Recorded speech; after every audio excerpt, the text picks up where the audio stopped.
Assalomu alaykum. Har bir fasldan zavq olib, tabiatni naqadar go'zal ekanligiga tan berib yashayotgan qadrdonlar. Mana ko'rib turganingizdek, tabiatda yana bir go'zal manzara. O'zining oppoq qorlarini yog'dirib, qish faslini sira ketgisi kelmayapti. Bahorning esa kelgisi bor.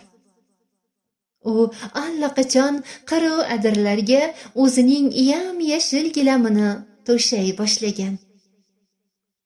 Bodomu o'rik daraxtlariga esa guldor libosini kiydirgan.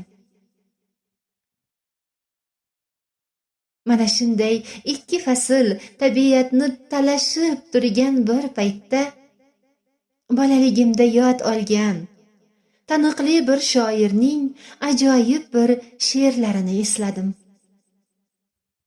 Unda shunday so'zlar bor edi.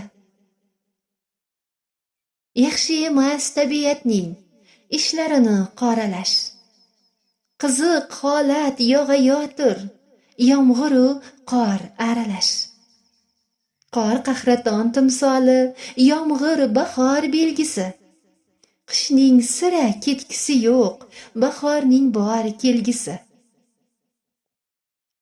Fasllarning bari go'zal, kerak emas saralash. Nima qipti ikki fasl bo'lib ketsa aralash. Bahoru qish, yomg'iru qor bugun dilni xushlashar.